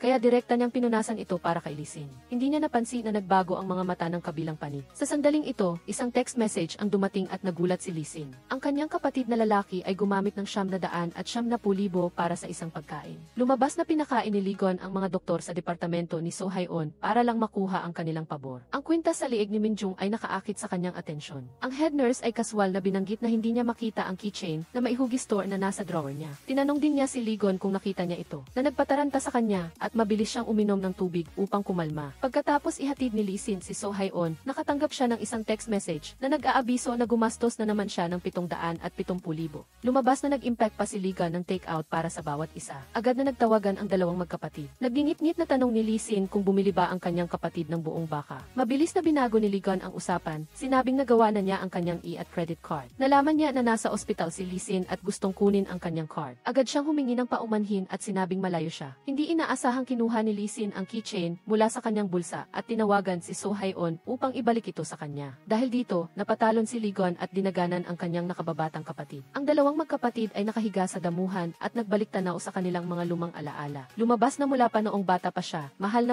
ng kanyang kuya si Lee Sin. Kaya nang masaktan si Ligon at kinailangan niyang magretiro, gusto ni Lee Sin na matupad ang kanyang pangarap kasama ang kanyang kapatid. Ngunit nang malaman ni Ligon ang iniisip ni Lee Sin, sinabi niya sa kanya na mamuhay para sa kanyang sarili. Pagkatapos ng ilang minutong init, nagsimula na ang magkapatid na maglaban para sa teritoryo sa malawak na damuhan. Dumaan si So Hae-on sa ward ni Ligon. Sinulyapan niya ang name tag at umalis. Paglipat ng eksena, nagising si Lee Sin sa ward at natuklasan niya na may isang piraso ng band-aid sa kanyang mukha. Kinaumagahan, dumating ang head nurse upang tingnan ang silid. Hindi niya alam na ang nakahiga sa kama ay hindi si Ligon. Dinala ni Ligon si Cha Si-on sa kumpanya upang pumirma sa kontrata. Nalabis na ikinatuwa ni Junman. Ngunit ibinulsa niya ang kontrata at inihagis kay Junman ang isang resignation letter. Habang tulala pa rin siya, inabot ni Ligon ang isang bagong business card. Inanyayahan niya si Junman na pumunta sa kanyang kumpanya para sa tsaa. Bago umalis, pinasalamatan pa niya si Junman sa pagpapahiram sa kanila ng conference room na ikinagalit niya at napamura. Sinabi niya na ibubunyag niya sa media ang tungkol sa pinsala ni Cha Si-on, ngunit nakita niya na nag-post na si Ligon ng anunsyo na nagsasabing ang sikat na babaeng atleta na si Cha Si-on ay nasaktan at magpapahinga mula sa kompetisyon. Nakatuon siya sa rehabilitasyon, kaya nagpa siya ang mga malalaking kumpanya sa industriya na mamuhunan sa proyekto ng pananaliksik ni So Hae-on. Ngunit ang pinakamahalagang ulat ng pananaliksik ay hindi pa naisusumite. Biglang naisip ni So Hae-on na may mali dahil ang ulat ay nasa kamay pa rin ni Ligon. Ngunit wala na itong memorya at hindi niya alam kung paano sisimulan ang usapan. Sa oras na ito, naisip niya si Lee Sin, ang kanyang nakababatang kapatid. Kaya pumunta siya sa nurse station para kunin ang contact number ni Lee Sin. Ngunit sinabi sa kanya ng kanyang kasamahan na nasa finals siya. Naalala niyang naroon pa ang kanyang mga magulang. Sa kasamaang palad, itinuro ng nurse ang screen ng telepono na nagsasabing ang mga magulang ni Lee ay nasa court din kaya ginawa niyang dahilan na kailangan ng ospital ang bagong ni Ligon. At hiniling niya ang password sa pinto kay Jisun. Nang ang laro ni Lee Sin ay nasa rurok na, sa pag-serve niya, naalala niya ang mga salita ni So Hae-on at ng kanyang kapatid na nagpapayo sa kanya na mamuhay para sa kanyang sarili. Biglang nahulog ang tennis ball sa kanyang kamay. Sa kabilang banda, pagkatapos ng panloob na pakikibaka, sa wakas ay nagpa siya si So Hae-on na palihim na pumasok sa bahay ni Ligon. Pagpasok niya sa pinto, nagulat siya sa coke na nasa sala. Paglipat ng eksena, alam ni Si na hindi pa nakakarating si Ligon sa recovery room kaya pumunta siya sa ward kasama ang head nurse. Ang resulta, si Gokbong na natutulog ng mahimbing ay biglang gumalaw na ikinagulat ng lahat ng naroroon. Mabilis na tinawagan ng head nurse si So Hae-on at gusto niyang sabihin sa kanya na tumakas na si Ligon sa ospital.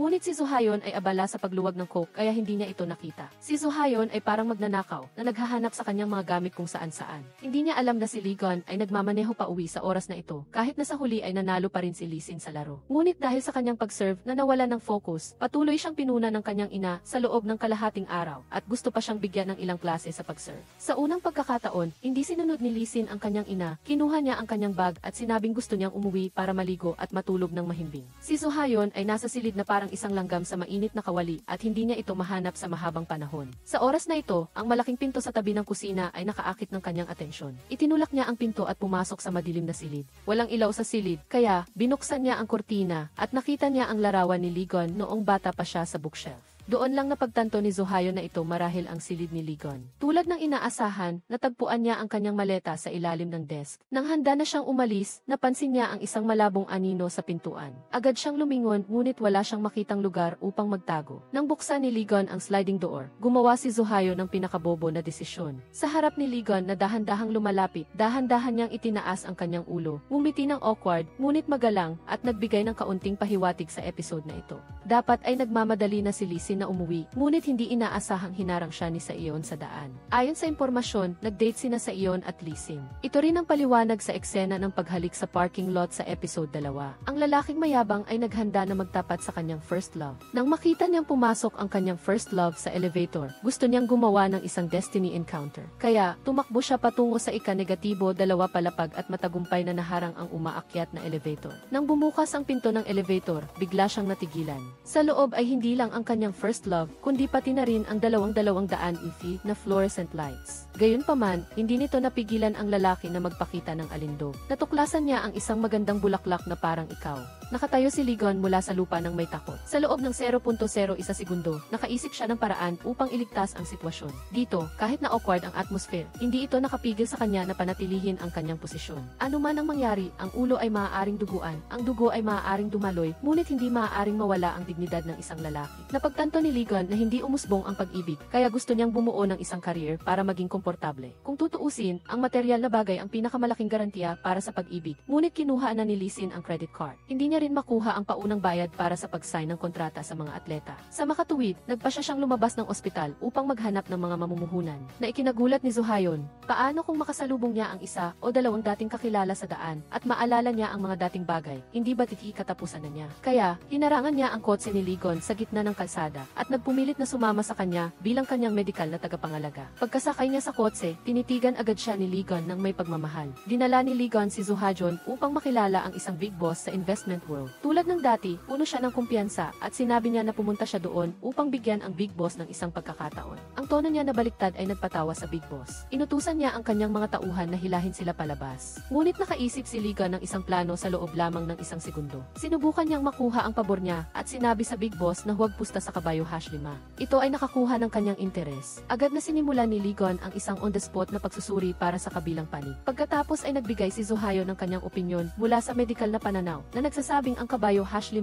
ay mukhang balisa, ang mga mata ay tulala at ang hiyaw ay parang isang batang takot na takot. Nang magtaka ang big boss kung sino si Zo-Hyun, agad siyang itinulak ni Ligon sa unahan na nagsasabing si Zo-Hyun ang doktor na namamahala sa mental health ng mga atleta ng kanilang kumpanya. Galit na galit si Zo-Hyun. Gayunpaman, paano makukumbinsi ang big boss sa pamamagitan lamang ng ilang salita? Tinanong niya si Ligon kung anong kabayo ang dapat niyang pustahan sa pagkakataong ito. Matagal na tumingin si Ligon at naghihintay din ang big boss sa kanya hanggang sa huminto na ang pagbebenta ng tiket. Sinabi ni Ligon na piliin ang #3 na nagpagalit sa kanya at pinalabas ang dalawa. Nagtaka si Zo-Hyun kung bakit hindi niya ito sinabi ng mas maaga. Kahit na hindi niya alam, dapat ay hulaan niya ang isang numero. Sa oras na ito, umalingaw ang anunsyo at nagyawan ang lahat. Ang #3 ay talagang nanalo at naging dark horse ng laro. Ang dalawa ay tinawag pabalik ng mga tauhan ng big boss na gustong makita silang muli. Gayunpaman, naglaro si Ligon ng hard to get. Sinabing abala siya at kailangang maghanap ang big boss ng ibang oras. Nagtaka si Zo-Hyun kung paano nagkaroon ng ganitong kakayahan si Ligon. Bakit kailangan pa niyang hanapin siya para sa pamumuhunan? Bilang resulta, sinabi ni Ligon ang isang bagay na ikinagulat niya. Pagkarating niya sa ospital, nakatanggap si Zo-Hyun ng tawag mula kay Si, na nag-schedule ng pulong sa kanya sa conference room sa 8:08 ng gabi. Ang awkward at paraang pagkuha ng pabor ni Zo-Hyun ay labis na nakakainis kay Ligon na nasa tabi niya. Hindi niya maintindihan kung bakit siya natalo sa isang scum tulad niya. Nang gabing iyon, niloko si Ligon na pumasok sa operating room para sa isang iligal na pagsusuri. Bago siya ma-general anesthesia at mahulog sa koma, nagtaka siya kung bakit siya naroroon, samantalang dapat ay nakipagkita siya kay Zo-Hyun. Naglagay si Zo-Hyun ng mga kandila at rose petals sa conference room na naghahanda na magtapat sa kanyang minamahal na Si, ngunit hindi niya alam na siya ay inudyukan ng propesor ng surgery department na nagpaplanong nakawin ang kanyang research findings. Inilipat si Ligon mula sa psychiatry department patungo sa neurosurgery department ni Si. Ang layunin ng physical examination na ito ay upang maghanap ng mga bagong proyekto sa pananaliksik gamit si Ligon bilang isang test subject. Matagal na naghintay si Zo-Hyun kay Si sa conference room, ngunit nakita niya itong dumaan sa labas. Dahil sa pagiging mausisa, sinundan niya ito at sa pag-stalk niya ay natuklasan niya ang totoong mukha ni Si. Lumabas na palihim na nakikipag-date si Si kay Minjung, ngunit palagi siyang nagtatago at hindi niya ito sinasabi kay Zo-Hyun. Gusto niyang gamitin ang katangahan ni Zo-Hyun upang mag-overtime para kay Minjung. Nang matapos silang mag-usap, narinig ni Zo-Hyun na gusto ni Si na pumunta sa kanilang meeting place. Mabilis na tumakbo si Zo-Hyun sa pagkuha ng bawat segundo upang alisin ang lahat ng dekorasyon sa conference room. Gayunpaman, napakabagal na hipan ang bawat kandila, kaya kinuha niya ang fire extinguisher sa tabi at mabilis na kumilos. Ngunit dahil sa kanyang pagmamadali, nabalutan siya ng alikabok. Nang bubuksan na ang pinto, nailigtas siya sa matinding kahihiyan dahil sa pagsiselos ni Minjung. Nagising si Ligon at tumakbo sa conference room. Napunit ang kanyang puso nang makita ang hirap ni Zo-Hyun. Sinabi niya kay Zo-Hyun na huwag magpanggap na kawawa. Mas mabuti pang sampalin ng malakas si Si. Ngunit sinabi ni Zo-Hyun na siya lang ang nag-iisa at walang kinalaman si Si. Sinabi rin niya na hindi dapat manghimasok si Ligon sa mga bagay na hindi naman niya dapat problemahin. Nagalit si Ligon, agad niyang hinila si Si palabas ng kotse at binalaan si Si na huwag nang tredorin si Zo-Hyun. Kung hindi, kapag nagwala siya, kaya niyang gawin ang kahit ano. Sa daan pa uwi, hindi sinasadyang nakita ni Lee Sin si Zo-Hyun. Sa tuwing nakikita niya si Zo-Hyun, mukha siyang malungkot. Ang kanyang simpleng pagkatao ay nagpakita na naman. Isang tasa ng kape at ilang nakakatawang biro ang nagpangiti kay Zo-Hyun. Sa oras na ito, marahil ay hindi alam ni Lee Sin na gusto na niya si Zo-Hyun. Kinaumagahan, huli na naman si Minjung sa trabaho. Ang mga mata ni Zo-Hyun ay kumikislap at hindi niya alam kung paano haharapin ang taong ito. Ngunit hindi sinasadyang nakita niya ang kwintas sa liig ni Minjung. Ang murang bagay sa kanyang kamay ay biglang hindi nakaakit-akit. Umalis na si Lee Gun sa ospital at sinamantala ito ni Si upang magsumbong. Sinabi niya na nagkaroon ng gulo si Zo-hayon sa isang pasyente. Sinamantala ito ng propesor upang punahin si Zo-hayon sa kanyang mahinang pamamahala. Ang dalawang mapanirang puri ay parehong masaya at galit na gustong agawin ang research project ni Zo-hayon. Sa wakas, nagkaroon na rin si Lee Gun ng sarili niyang kumpanya. Tuwang-tuwa ang kanyang pamilya sa pagpapadala ng mga mensahe ng pagbati. Gayunpaman, ito ay nakapag-alala kay Lee Gun. Hindi pa kasama ang pagtakbo ni Koka saan man na naglalaglag ng maraming balahibo ng aso. Ngunit ang mga lumang tradisyon ng kanyang ama ay mahirap tanggapin. Nag-aalala pa ang kanyang ina na hindi malinis ang pagkain sa labas. Kaya naman, pinuno niya ang bagong bili na refrigerator ng kumpanya ng kimchi. Inimbitahan ni Ti si Zo-hayon na lumabas. Naghintay si Ti na ilipat ang proyekto ni Zo-hayon sa neurosurgery. Sinabi niya na maaaring maputol ang eksperimento. Ayaw lang niyang masayang ang paghihirap ni Zo-hayon sa isang iglap. Galit na galit si Zo-hayon at gusto niyang ibuhos ang tubig sa baso sa mukha nito. Ngunit sa huli, wala siyang lakas ng loob na gawin ito. Maingat pa rin siyang tumulong sa paglilinis ng basura sa mesa. Bilang resulta, natuklasan niya ang health report na lihim na ginawa ni Si para kay Lee Gun. Doon lang niya naintindihan na ang lahat ay binalak mula pa noon. Hindi inasahan ni Zo-hayon na magiging ganito kahamak si Si.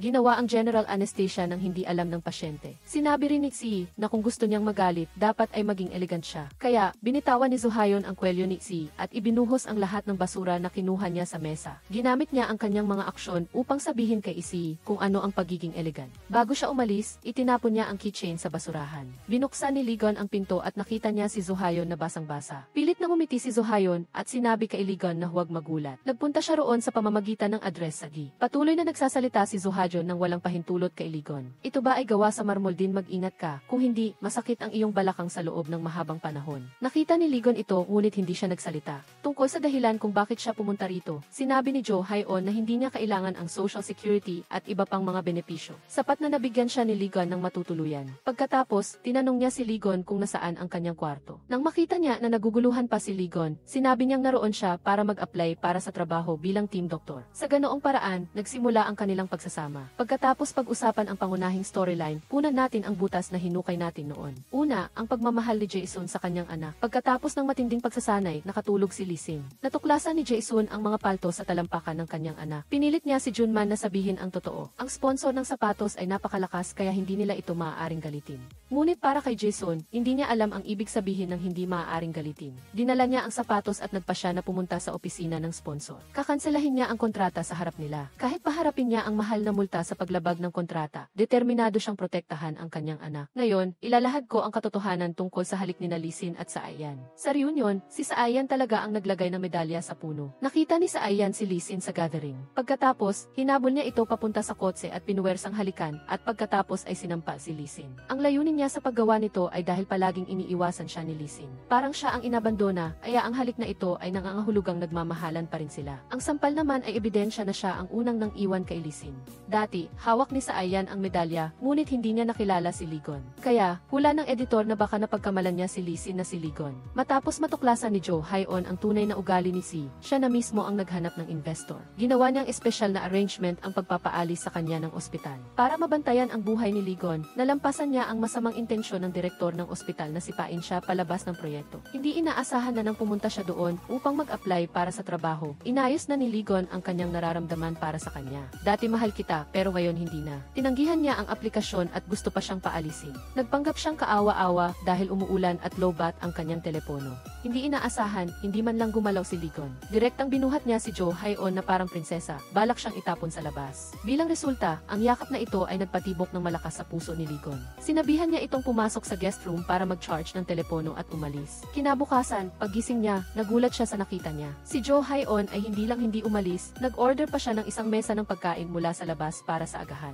Naisip ni Lee Gun, niloloko mo ba ako? Noong sinusundan kita, itinuturing mo akong hangin. Ngayon na nagpa siya akong putulin ang ugnayan, kumakapit ka sa akin. Galit niyang tinanong si Jo-hayon kung ano ang kanyang layunin. Dahil pasyente kita, kailangan kong panigan ka at maging responsable hanggang sa huli. Sa sandaling iyon, nagring ang telepono ni Lee Gun. Narinig ni Jo-hayon na may problema ang atleta sa rehabilitation. Naisip niya na dumating na ang pagkakataon para ipakita ang kanyang kakayahan. Sa pagkakataong ito, anuman ang mangyari, kailangan niyang gawin si Lee Gun na kunin siya bilang team doktor. Hindi niya inaasahan na hindi siya balak isama ni Ligon. Kaya, kumapit siya ng walang hiya. Ano ang ginagawa mo? Sino ang gagawa niyan? Gusto mo ba akong tratuhin ng ganyan? Naku, aalis ka ba talaga? Ligon. Para mabago ang isip ni Ligon, kinailangan ni Jo Hae-on na sumugal. Kung makukumbinsi niya ang atleta na si Cha Si-on, kailangan siyang kunin ni Ligon ng walang kondisyon. Nagkaroon sila ng hindi inaasahang pag-uunawaan. Hindi nila inaasahan na ito pala ang simula ng bangungot. Gusto niyang malaman kung bakit ayaw ni Cha Si-on na sumailalim sa rehabilitation. Hindi niya inaasahan na wala siyang naintindihan sa sinabi ng kabilang panig. Natuklasan pa siya ni Cha Si-on, niloko siya na pumasok sa rehabilitation room at pinaglaruan siya. Dahil dito, napatawa ng husto si Ligon.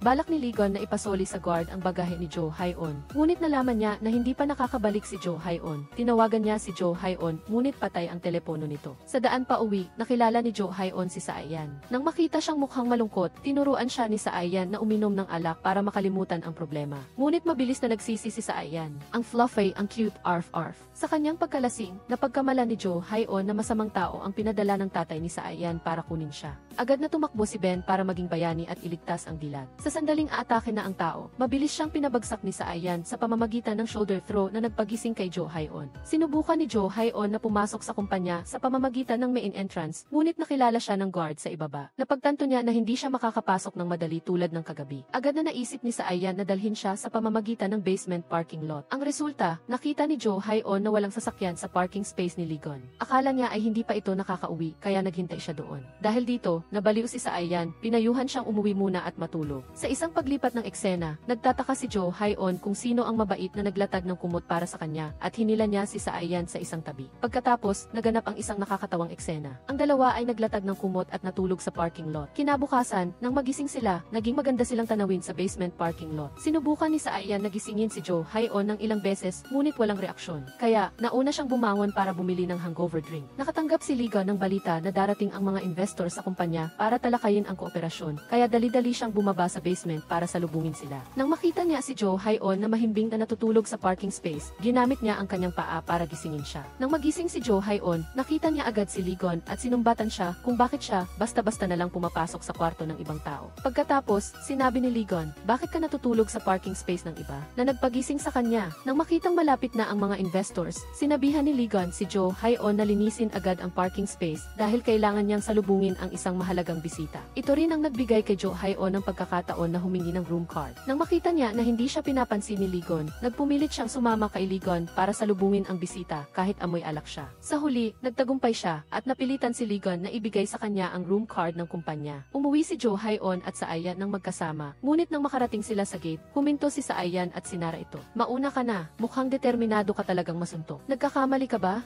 Hahaha, kaya pala, dati ay hindi umuwi si Sa-ayan para matulog." Sa oras na iyon, kinindatan siya ng kanyang pamangkin, ngunit hindi niya alam kung gaano kalala ang sitwasyon. Bilang resulta, binugbog siya ng kanyang mahigpit na ina gamit ang walis. Nagbigay ang investor ng kondisyon sa investment na kailangan ni Ligon na pirmahan ang kontrata kay Cha Si-on bago pa man siya kunin ng national team. Sa kabilang banda, ayaw sumuko ng direktor ng ospital sa investor, ngunit determinado siyang sipain si Jo Hae-on palabas sa research project. Kaya, inutusan niya si Chi na maghanap ng kahinaan ni Jo Hae-on. Kung wala, kailangang gumawa-gawa siya para makumbinsi si Cha Si-on na manalo sa pustahan. Nagsimulang pumunta si Jo Hae-on sa aklatan para maghanap ng mga libro at magdagdag ng kaalaman tungkol sa judo. Naghanap din siya ng paraan para matuto ng mga pangunahing galaw ng judo. Dahil dito, natuwa si Lee Sin. Nalulungkot si Lee Sin dahil hindi siya makahanap ng angkop na dahilan para makipag-date kay Jo Hae-on. Kaya, hinawakan niya ang kamay ni Jo Hae-on at tinuruan siya ng mga galaw at nasampal pa ng ponytail ni Jo Hae-on ang kanyang pisngi. Pagkatapos, tinuruan niya siyang gumamit ng kaliwang kamay sa judo. Ang resulta, nasampal ulit siya ng malakas sa kabilang pisngi. Napakasaya ni Jo Hae-on at gusto niyang subukan ang backhand at forehand. Nalaman ni Lee Sin na pupunta si Jo Hae-on sa ospital kinabukasan para sa rehabilitation ni Cha Si-on. Kaya, hiningi niya ang numero ng telepono ni Jo Hae-on at niyaya siyang magkasamang kumain kinabukasan.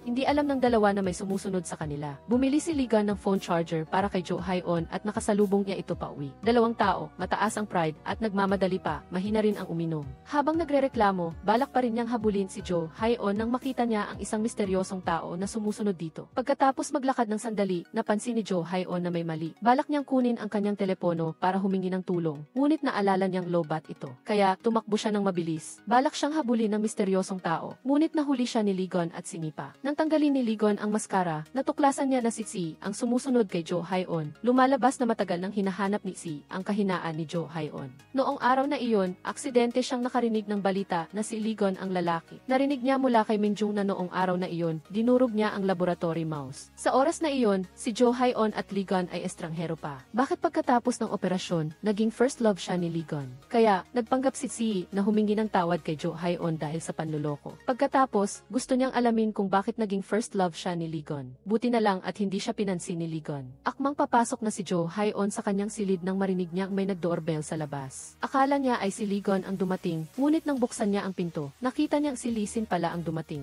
Bakit ka nandito? Kaya ikaw pala ang ng kuya ko. First love. Ang mga salitang first love ni Ligon ay halos ikinabagsak ni Lee Sin. Sa sitwasyong ito, ibibigay ba niya si Jo Hae-on sa kanyang kuya? Sa huli, pag-usapan natin ang ilang pahiwatig sa episode na ito. Lumalabas na ang pagtalo ni Ligon sa ilog ay may kaugnayan talaga kay Lee Sin. Sinabi ni Professor Han kay Lee Sin na kahit kaunti lang ang maalala ni Ligon, maaaring maalala niya ang lahat, parang domino effect. Sa sandaling ito, makikita sa kamay ni Lee Sin na kinakabahan siya. Ano kaya ang kinababahala niya? Nang linisin ni Ligon ang kanyang kotse, nakita niya ang isang invitation card. Ang petsa dito ay eksaktong araw kung kailan nangyari ang aksidente sa kanya. Naisip niya na tiyak na dumalo siya sa reunion na iyon. Ngunit bakit nagsinungaling ang kanyang pamilya na nahulog siya sa hagdanan sa bahay? Kasabay nito, natuklasan niya na nawawala ang memory card ng dashcam sa kotse. Sa isang paglipat ng eksena, ang memory card ay lumabas sa kamay ni Lee Sin. Ang medalya mula sa reunion ay nasa insurance safe din niya. Tiningnan ni Lee Sin ang medalya at naalala ang nangyari noong gabing iyon. Nag-cardiopulmonary resuscitation ni siya sa kanyang kuya habang patuloy na sinasabi na nagkamali siya. Nakatanggap si Lee Sin ng mga litrato mula sa isang anonymous na tao. Lahat ng ito ay mga larawan niya at ni Saeon na magkasama. Hindi siya nag-alala dahil si Saeon ay ipinanganak sa isang pamilya ng gangster. Akala niya ay isang babala ito mula sa ama ni Saeon. Ngunit sa huli ng episode na ito, ang kamera ay lumipat sa mga larawan.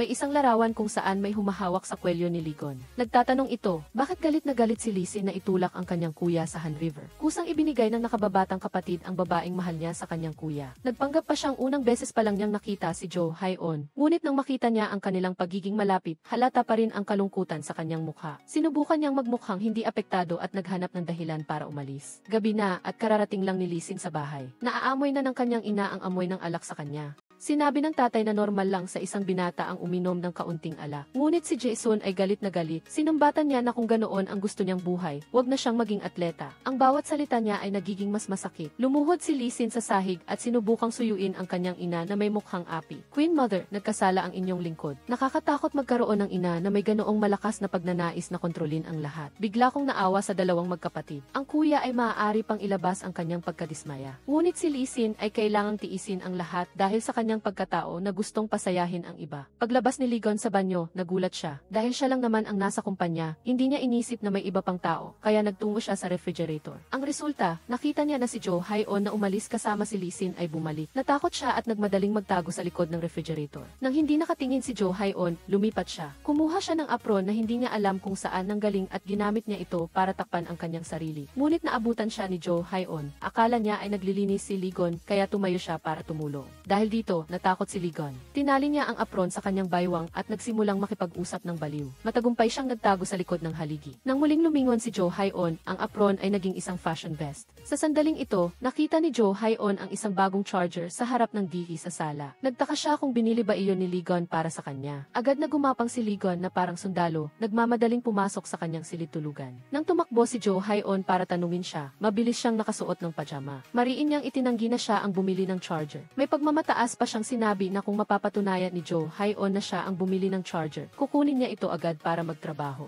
Habang pinag-aaralan nila ang video ng laro ni Cha Si-on, tuwing may kapanapanabik na sandali, hindi niya namamalayan na lumalapit siya kay Ligon. Hindi nila alam kung kailan sila nagdikit. Nang iabot ni Ligon ang kamay niya para kumuha ng potato chips, aksidente niyang nahawakan si Jo Hae-on. Pagkatapos, sinabi ni Jo Hae-on, kailan pa tayo nagdikit ng ganyan? Sekreto ka bang lumipat sa upuan ko? Kinabukasan, maagang nakita ni Jo Hae-on si Ligon na kumakain ng Korean beef sa dining room. Hindi niya itinuring ang sarili niya na estranghero. Nang aabot na siya para makikain, pinigilan siya ni Ligon. Pagkatapos, sinampal siya ni Ligon ng malakas. Paano kung kumain tayo ng magkasama at magkadevelopan at maging gusto kita? Kaya, kumuha si Jo Hae-on ng salad mula sa refrigerator at sinubukang kalimutan ang Korean beef. Bilang resulta, ang lalaking si Ligon ay walang puso. Ang salad sa kanyang kamay ay biglang naging hindi na masarap. Dahil sa kanyang palihim na pag-alis, pinuto ng tatay ni Saayan ang lahat ng suporta at hindi na niya magagamit ang kanyang credit card. Hinukay ni Saayan ang mga bote ng beer na nakabaon sa bakuran para uminom at makalimutan ang kanyang problema. Ngunit nahuli siya ng kanyang pamangkin.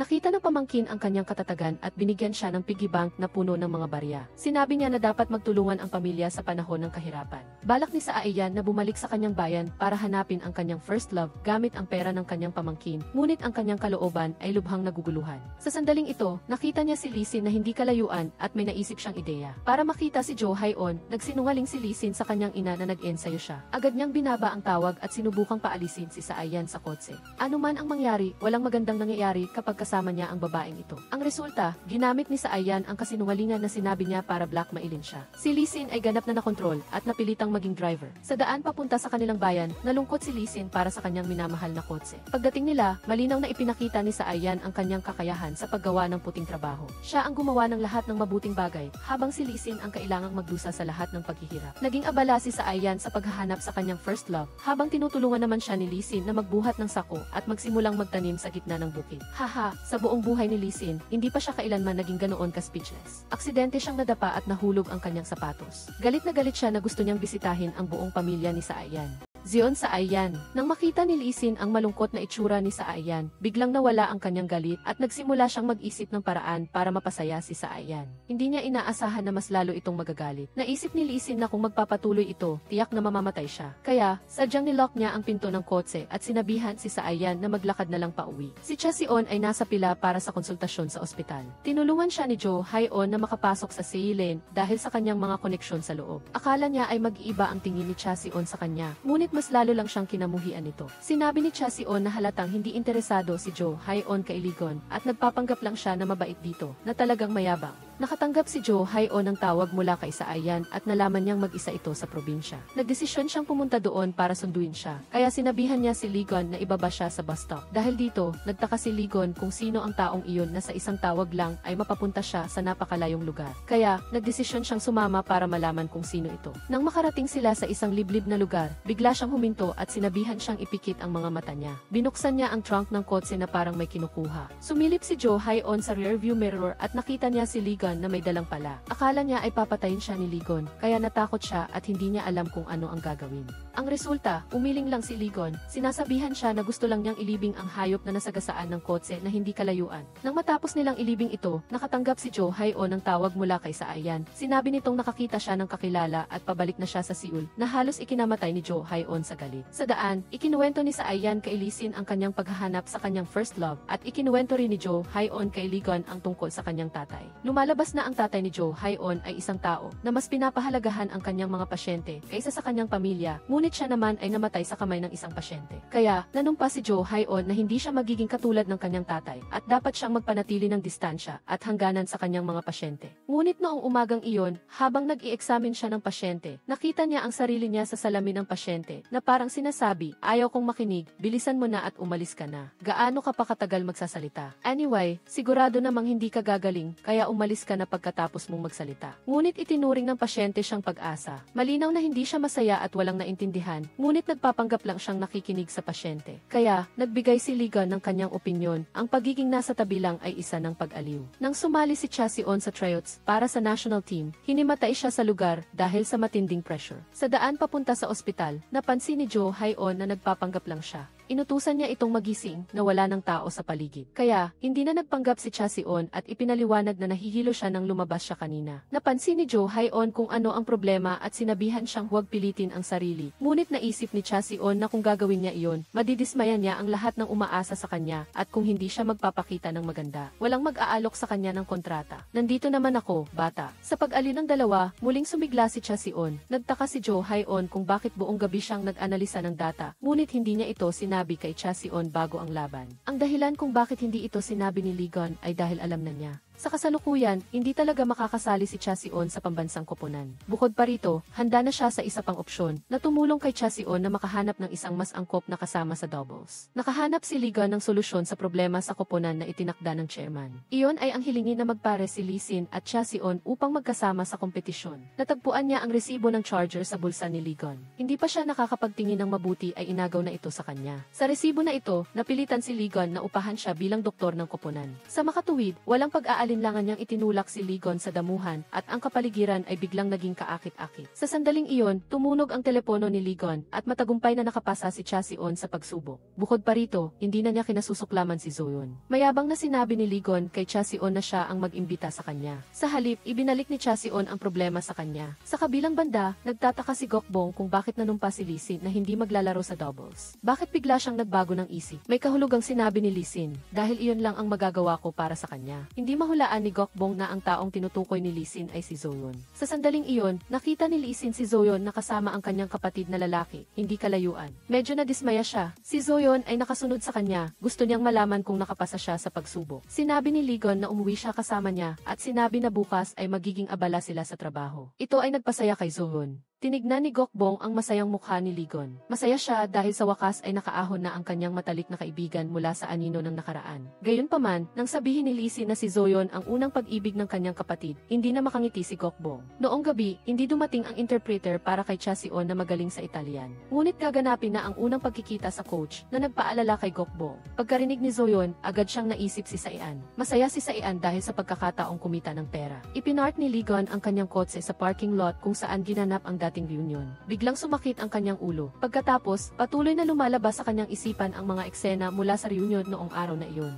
Hindi niya maintindihan kung ano ang ibig sabihin ng mga putol-putol na alaala. Kasama ni Zoyon si Saian nang bumaba sila sa kotse at nakita si Gokbong. Hinila niya si Zoyon sa isang tabi at sinabi sa kanya na umalis na kay Ligon. Kung hindi, magdurusa silang tatlo. Naguluhan siya, kaya binanggit ni Gokbong ang pangalan ni Lee Sin. Naalala ni Zoyon ang sinabi ni Gokbong noon. Ang taong umagaw sa unang pag-ibig ni Ligon ay ang pinakamalapit sa kanya. Hindi sinasadyang narinig ni Lee Sin ang usapan ng dalawa. Nagtaka si Lee Sin kung ano ang ibig sabihin ng sinabi ni Gokbong. Akala ni Gokbong ay nagpapanggap pa rin siyang tanga. Kaya sinabi niya ang lahat ng nangyari kay Ligon sa reunion. Dahil doon, nalaman ni Lee Sin ang katotohanan. Nalaman niya kung sino ang humalik sa kanya sa reunion. Si Saian pala ang unang pag-ibig ng kanyang kapatid. Kung gayon, hindi si Zoyon ang taong iyon. Pagpasok niya sa silid upang makipagkita sa coach ni Chasion, pumasok din si Saian. Nagpakilala siya bilang pansamantalang interpreter para sa araw na iyon. Nasa harapan na niya ang kanyang tunay na unang pag-ibig, ngunit hindi nila kilala ang isa't-isa. Ang mayamang babae ay natalo ng pera. Upang hanapin ang unang pag-ibig na nasa harap niya, pinuto ng kanyang ama ang lahat ng kanyang pera. Mabuti na lang at ang trabahong inirekomenda ng kanyang matalik na kaibigan ay nakatulong sa kanya na kumita ng unang pera. Masaya siyang nagkuha ng litrato at gusto niyang imbitahan si Zoyon na kumain. Hindi niya alam na ang kanyang hinahanap na unang pag-ibig noong bata pa siya ay nasa tabi lang niya. Pagkarinig ni Ligon na si Zoyon ang nasa kabilang linya, mausisa siyang lumapit at nakita ang bracelet sa kamay ni Saian. Naramdaman niya ang matinding selos. Dahil kahapon, nang tinatahi ni Zoyon ang bracelet, ginamit niya ang kanyang pulso upang subukan ang sukat. Dahil dito, nabigo siya. Nang paanda rin ni Ligon ang sasakyan, nakita niya na may isa pang tao sa loob. Teka, kailan ka sumakay? Hindi ba magkasama tayo? Hahaha, talagang ang cool ang mga matapang. Nakatulog si Saian sa loob ng sasakyan.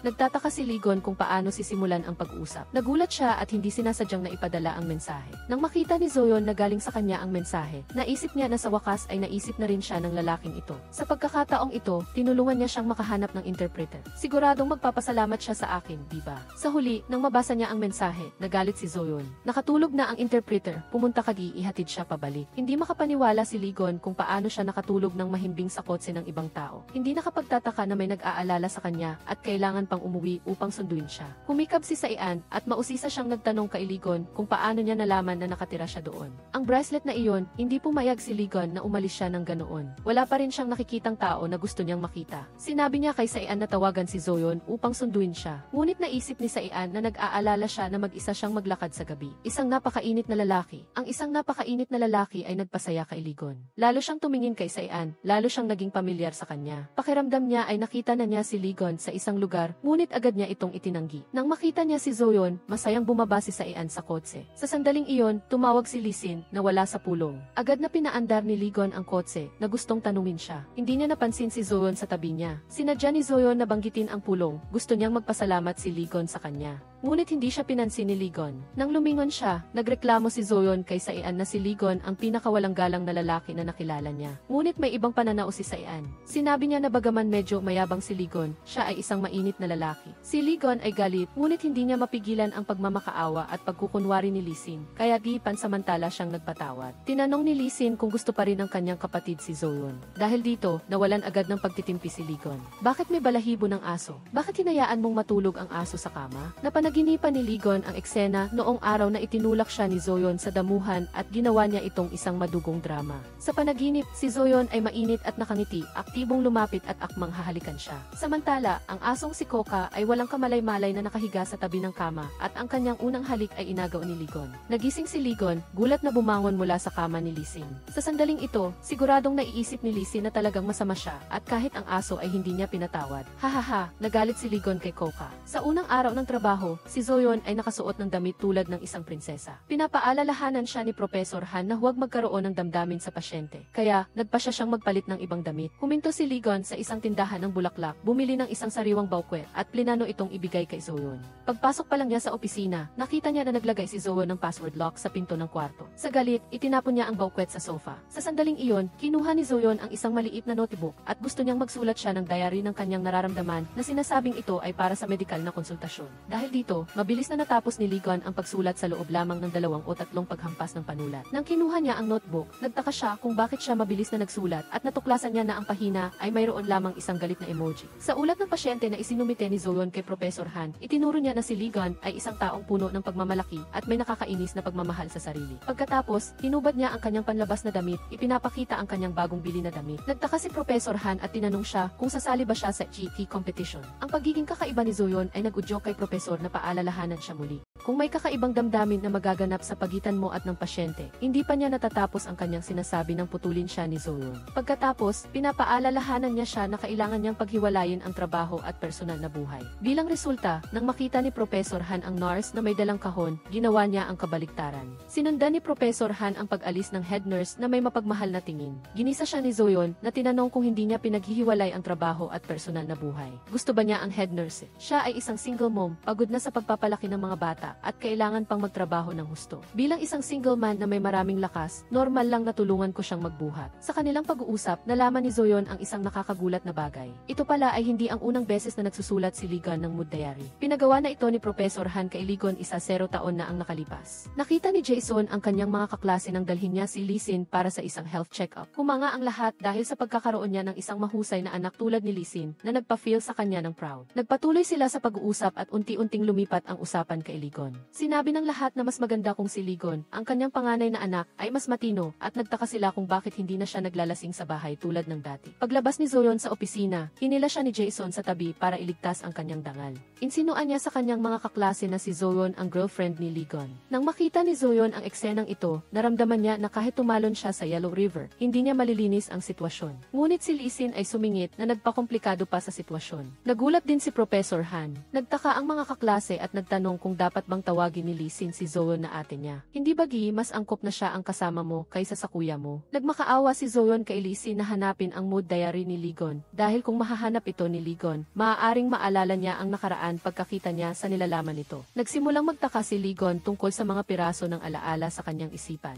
Mabuti na lang at tumanggi ang hotel na magbigay ng surveillance video dahil sa privacy. Ngunit hindi sumuko si Ligon at pumunta siya sa ospital upang kumuha ng medical record tungkol sa aksidente noong araw na iyon. Mula rito, sinundan niya ang mga pahiwatig at natagpuan ang tulay. Nalaman niya na ang aksidente noong araw na iyon ay sanhi ng pagkalunod. Nang magtaka siya kung bakit kailangang magsinungaling ang kanyang pamilya sa kanya, parang may kung anong sumakal sa kanyang lalamunan at hindi siya makahinga. Unti-unting luminaw ang mga bagong alaala sa kanyang isipan. Nakita niya na may sumakal sa kanyang leg. Sa sandaling ito, nakatanggap si Lizzie ng balita na iniimbestigahan ng kanyang kapatid ang aksidente noong araw na iyon. Agad siyang tumawag kay Jo Hae-on upang ipaalam ito sa kanya. Sinubukan ni Jo Hae-on na tawagan si Lee-gon, ngunit hindi niya sinasagot ang tawag. Tumakbo si Lee-sin sa istasyon ng pulisya upang kunin ang mga dokumento ng kaso. Bagaman sinabi niya na magbibigay siya ng certification mula sa doktor, naramdaman pa rin ng Chief of Police na may kakaiba sa likod ng kasong ito. Sa bahay, naghalughog si Lee-sin at sa wakas ay natagpuan niya ang mood diary ng kanyang kapatid sa bookshelf. Sabi niya sa sarili niya na hindi ito dapat makita ng sinuman, kahit si Jo Hae-on na nagsabi sa kanya na hanapin ang diary. Dahil kay Cha Si-on, nahanap ni Jo Hae-on si Lee-gon.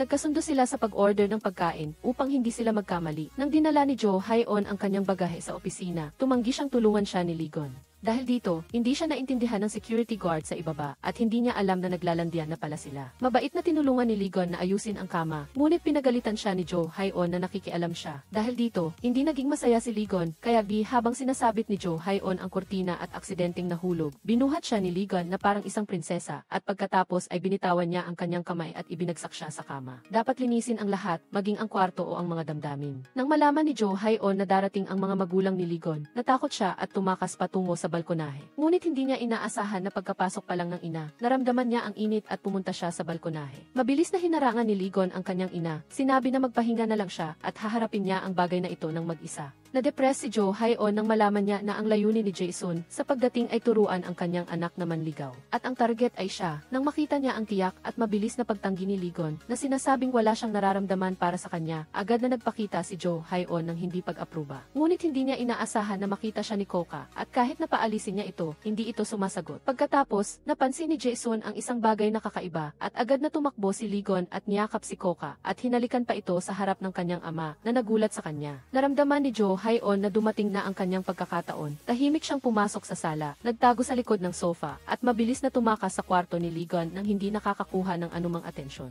Nang matuklasan ni Jae-sun na hindi mabuksan ang lalagyan ng buntot ng baka na dinala niya, sinabi niya sa kanyang asawa na tulungan siya. Pagbukas niya ng takip, tumalsik ang mainit na sabaw sa pantalon ng kanyang asawa. Ang init, sigaw ni Lee-gon, mahigpit na hawak ang kanyang pantalon, na gusto sana ng kanyang mga magulang na hubarin ito. Ngunit tumanggi si Lee-gon na gawin ito doon. Sinamantala ni Jo Hae-on ang kaguluhan upang tumakas sa opisina, ngunit pagkatapos niyang tumakbo ng kalahati, napansin niya na wala siyang suot na sapatos. Nang babalik na siya, nakita niya ang nanay ni Lee-gon na lumabas mula sa banyo, natakot siya at tumakas ng hindi nakasuot ng sapatos. Pagdating ni Lee-sin, nakita niya si Jo Hae-on na walang suot na sapatos. Kinuha niya agad ang isang pares ng pambabaeng sports shoes mula sa trunk at masayang kinuha ang carpet sa tabi. Nang akma siyang tutulungan si Jo Hae-on na isuot ang sapatos, lumapit si Lee-gon at ibinagsak ang isang pares ng tsinelas sa sahig. Nagtaka siya kung bakit siya tumakbo palabas na walang suot na sapatos. Natatakot ba siyang makita ng ibang tao na magkasama sila? Sinabi ni Jo Hae-on na ayaw lang niyang magkaroon ng maling pag-unawa ang ibang tao at isinuot niya ang mga tsinelas na hindi magkasya. Biglang naramdaman ni Lee-sin na nadurog ang kanyang puso. Habang naglalakad, pinagalitan ni Jo Hae-on si Lee-gon kung gusto niya siyang bigyan ng sapatos, bakit hindi ang sapatos niya? Kinilabutan ako, anong ginagawa mo? Kung magrereklamo ka, wag mong iparinig sa akin.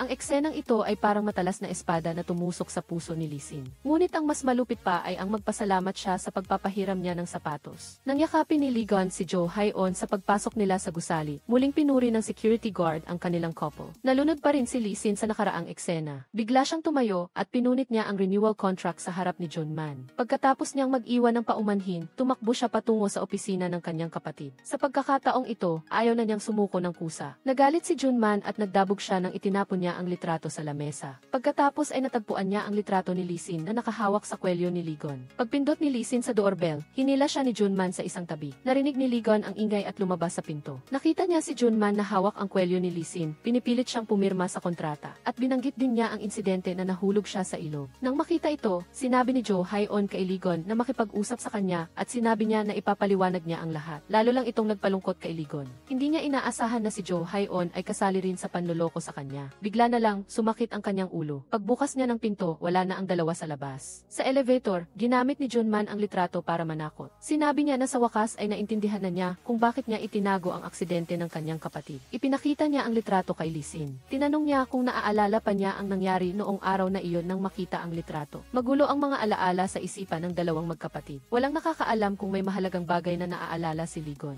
Ngunit tiyak na nakuha ni Junman si Lee-sin. Siya mismo ang nagtulak sa kanya. Dito nagtatapos ang pelikula. Kung nagustuhan ninyo ito, panoorin ninyo ang orihinal na pelikula. Salamat sa lahat sa panonood. Huwag kalimutan mag-like, mag-comment at mag-follow.